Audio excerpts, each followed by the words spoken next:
What's up, everybody? Welcome in to the Early Edge. I'm your host, Allan Bell. We've got a fantastic show lined up for you this Saturday. The NFL playoff divisional round weekend is here. We got college basketball and NBA and so much more. But before we do that, let's take a look at how we did on Friday. You know what? All right. Some losses, some wins. Push on Grizzlies Lakers for the coach there, right at 243. But I'll tell you this, the biggest win we'll discuss here in just 1 second. But I do want to say, make sure to pay attention tonight, 7:30 p.m. Eastern. We will have a live show breaking down Giants at the Eagles. I got a feeling our man, Bobby Locks, is going to be fired up about his Giants tonight on the road against the Eagles. And then on Sunday, we'll go live 5:30 p.m. Eastern. Make sure to make note of that time, a different time than we normally go, obviously because the NFL schedule is moved up just a bit on Sunday. So we will break down the Cowboys at the 49ers there at 5:30 p.m. Eastern. But let's not waste any time. Let's bring the stars of the show because we have one more bet that we hit, and that's the over on EC and his date last night. EC, I'm coming to you first, man. I'm glad that we hit the over. Big Cheese in the chat was fired up about it yesterday. Everybody, literally everybody, the Early Edge crew was betting on it.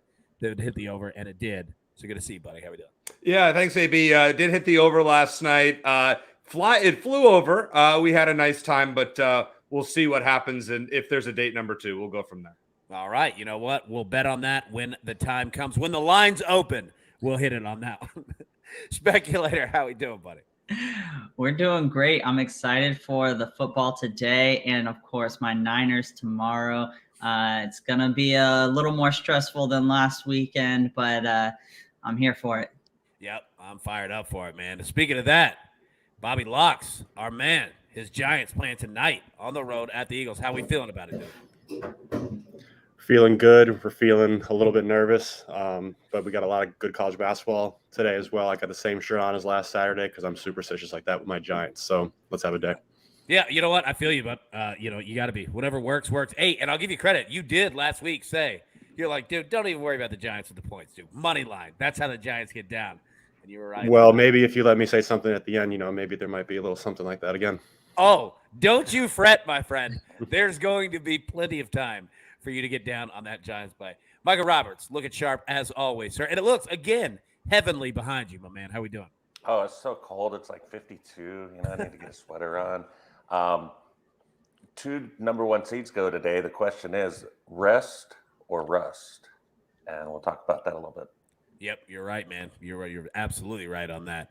And Mike McClure, as always, looking sharp, my dude. How we doing? Doing well. I have a question for EC on the dating game, though, and cashing that over ticket. It sounds like it was weather shortened. We played 2 7-inning double headers. So did those tickets void or not? That's the question. I think we combined them together because the first one was like 70 minutes and the next one was about 100 minutes. Okay. So it's a little short of 3 hours. It just depends on the actual bookmaker, Mike, if we want to call that a win or a push. Or void. No action. We might have to turn to Micah on that. Yeah. No action. Got to play the complete 100 minutes per game. Absolutely.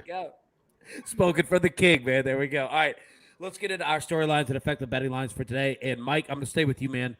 College basketball model. You've got to look at it that everybody needs to know. Educate us, buddy. What do you got?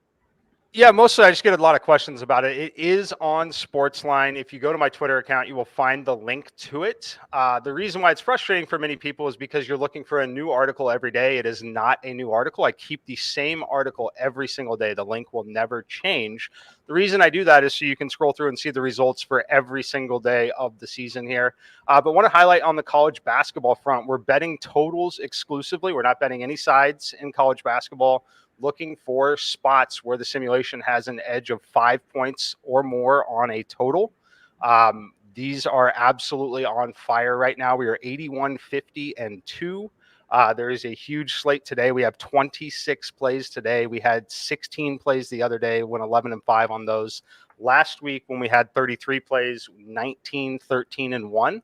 So we are betting heavy volume on these, but the simulations are there. You can scroll through them. You can look for the edges yourself. Just note that they move quite quickly at the time of posting. Yesterday, we had 2 plays when the simulations ran. 30 minutes later, if you looked at it, you would have only seen 1 play. So these are going up overnight. I have them up on the site around 11 p.m. Eastern time every night, 11 to midnight. So you'll be able to follow them there, but hit me up with any questions on them. NBA is also in the same article. Dude, that's awesome to know, man. A great record already, obviously. Doing work on that one for sure. Dude, we got models. We got everything all lined up. SportsLine.com. Click around. Check that one out. All right, EC, coming over to you, man. Our other storyline for today.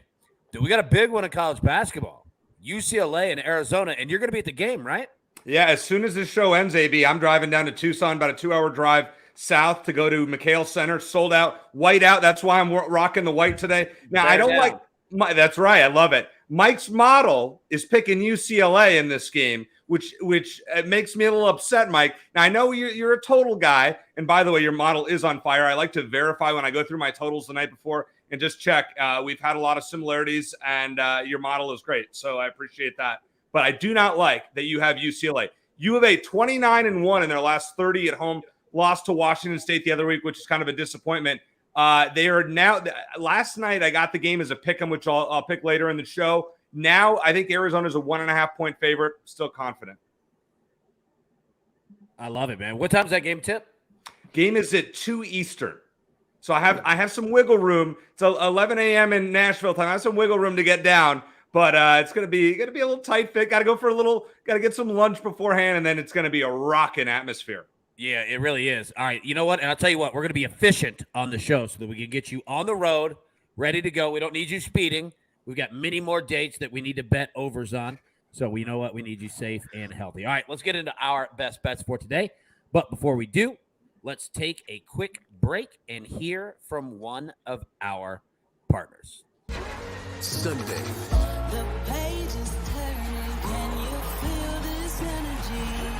Joe Burrow and the Bengals take on Josh Allen's Bills. A trip to the AFC Championship is on the line.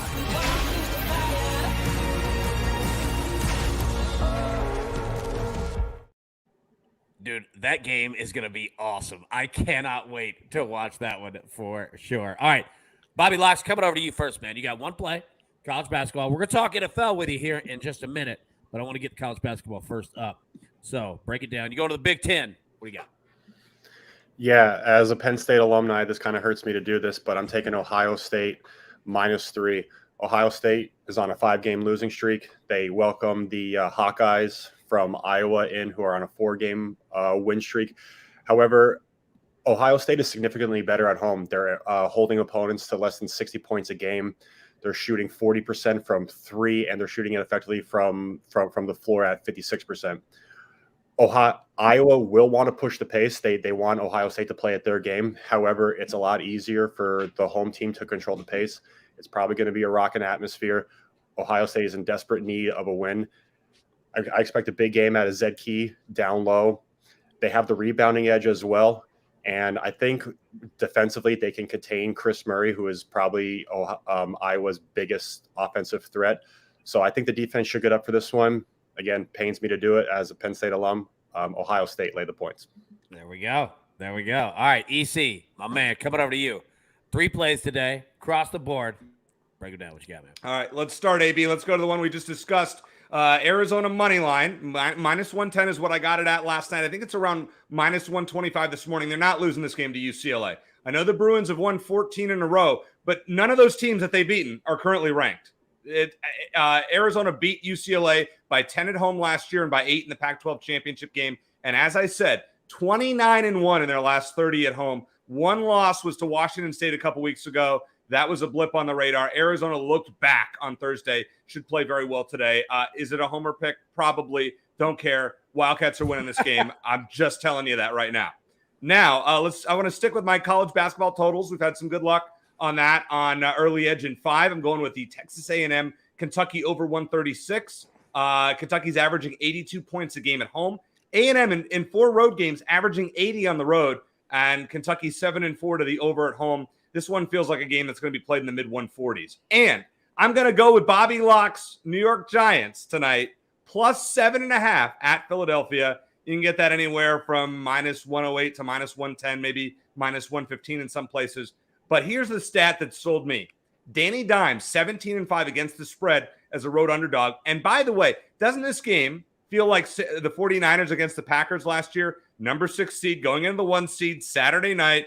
I'm a Packer fan. I was really disgusted. But remember that Niners team beat Dallas on the road the week before, then went into Green Bay and pulled the upset.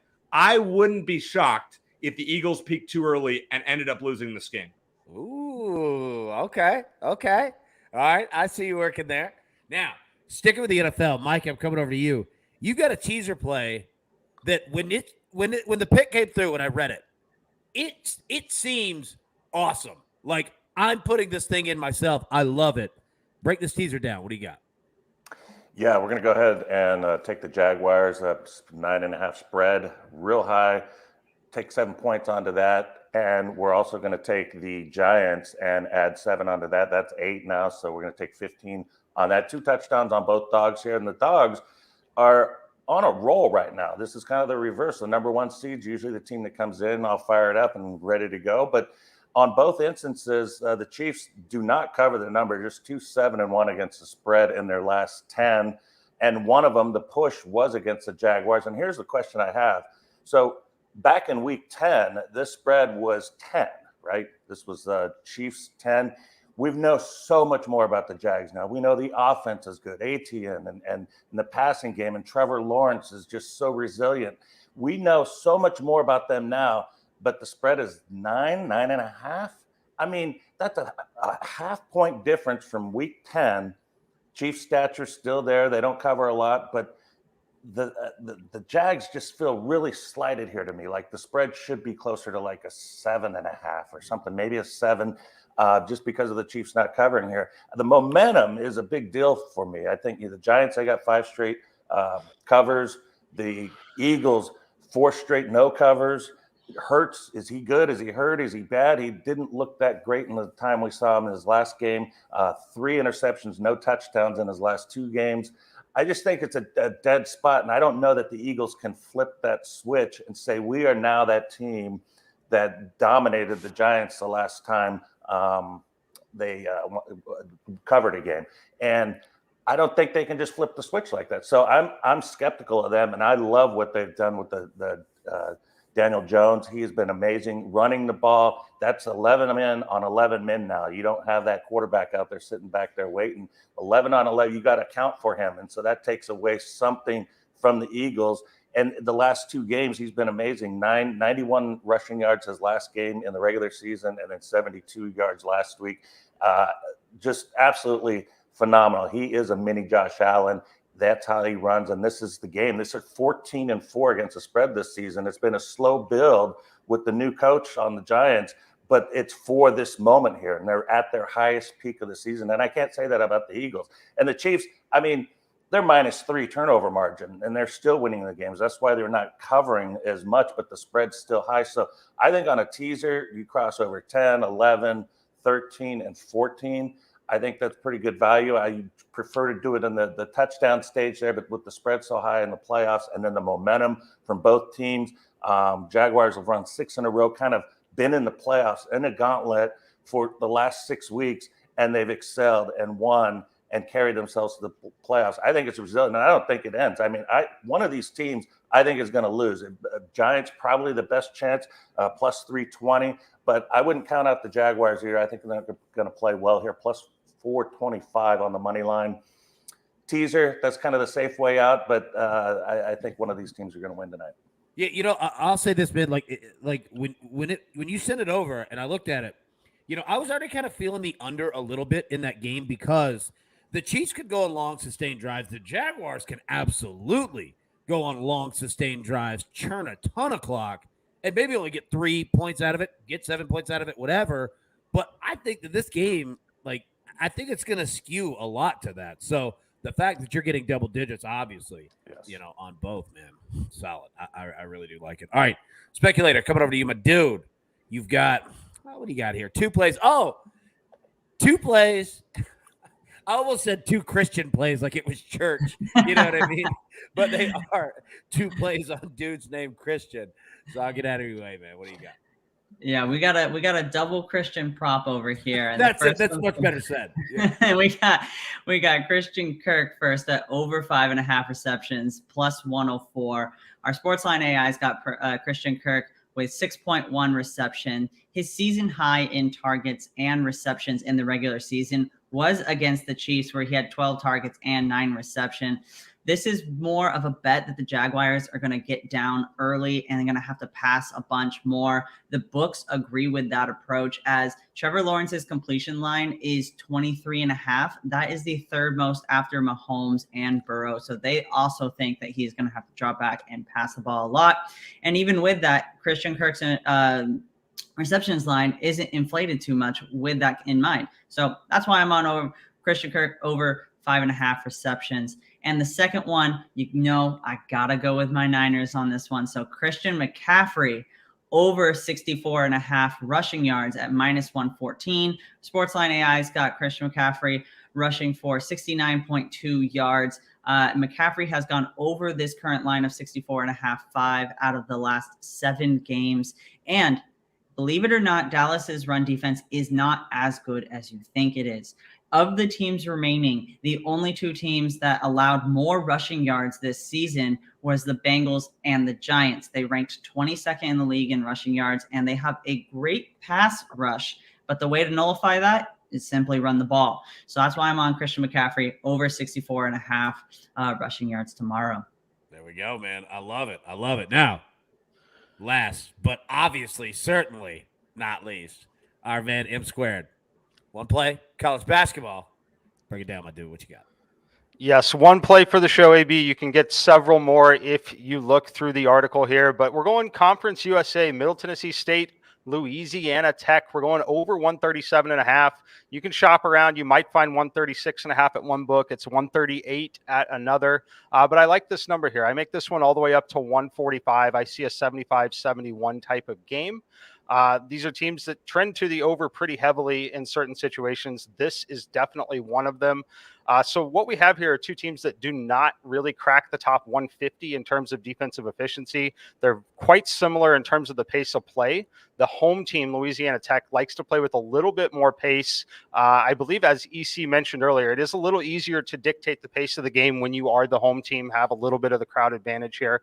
But what makes this game super interesting to me is how often these teams foul. Both of these teams like to get to the rim a lot more than they like to shoot 3-pointers, but these teams foul so much that they're in the bottom 300 in terms of free throw rate allowed. They allow a ton of free throws to each other. We love free throws when we're betting overs, keeps the game stopped. And what's interesting in these kind of games, if one team starts to rack up a ton of fouls, you start to see 6-1, 6-2. The officials in college basketball almost always try to even things out a little bit as the game progresses. I think we're in for a very competitive basketball game here. I think the number's a touch too low. The simulations, again, make it 145. There we go, man. There we go. And speaking of Middle Tennessee State, anybody in Murfreesboro, shout out to both clean and dirty gyms, as well as the Woods at Greenland. Great spots. All right, Bobby Locks, coming back to you in a second. Let me get these picks up here, and then we're going to come back, talk a little Giants here real quick. So everybody grab your paper, grab your pencil. We'll take a look at the recap here. It does look glorious. Mike McClure is on. Middle Tennessee State, Louisiana Tech, over 137.5. Micah Roberts is on a teaser here. Jaguars plus 16.5 and Giants plus 15. Bobby Locks is on Ohio State -3. The speculator, Christian Kirk, over 5.5 receptions. Christian McCaffrey, over 64.5 rushing yards. EC is on the Giants plus 7.5. Arizona money line. Texas A&M and Kentucky over 136. I am on Patrick Mahomes, longest completion, over 38.5 yards today. Patrick Mahomes also to throw an interception, plus money. Eagles first half, team total over 13.5. Eagles second half, team total over 13.5. Brock Purdy to throw an interception Sunday. Dak Prescott to throw an interception Sunday as well. All right. Locks, my dude. We got Giants at Eagles. Give me that breakdown, man. Give me that pick. What you got, boy? Yeah, so I'm a little bit more nervous about this one. Obviously, a big rivalry. And I love everybody in the chat saying the Eagles are going to blow out the Giants. Everyone on Twitter and everywhere is picking the Eagles as a blowout. That's exactly what you want to see as a Giants fan. Giants love to play the underdog role. I'm not saying this is the same team as they were when they won the 2 Super Bowls, but they were always not picked. So they love playing the underdog role. I love that the Giants in their first meeting, when they did get blown out by the Eagles at Giant Stadium, they did not have Adoree Jackson, Xavier McKinney, Leonard Williams, Jared Davis, and Landon Collins. These are 5 key guys to the defense now. Everybody's healthy. Adoree Jackson came back last week after missing 7 games, shut down Justin Jefferson. I don't know if that's going to be the case today. You got A.J. Brown and you got Devontae Smith. He might shut down one of them, but then you got to worry about either Smith or Brown, and then you have Gobert as the tight end. And now Jalen Hurts is more of a mobile quarterback than Kirk Cousins. So they have to put that in as a factor as well. Jalen Hurts, again, as Micah said, you don't know how healthy he is. And then you also have Lane Johnson being banged up, the left tackle for the Eagles. So if the Giants could get some pressure on Hurts early, I think this might be one of their biggest keys to success. Just like last week, I hope they're competitive. Are they going to win? I don't know. But just like last week, with that being said, Giants money line. There you go. Demon. Yeah. I love it. All right, everybody, tune in live tonight at 7:30 p.m. Eastern. Speaking of that game, we will be breaking it down. Giants and Eagles, all of your best bets. You're going to have Sia Najad, Mike McClure, and our man, prop stars, Alex Selesnik, with your boy Coach hosting that one. So 7:30 p.m. Eastern tonight. Be there. We'll break it all down. But until then, everybody, best of luck. Let's cash these tickets, and we'll see you later tonight. Thanks.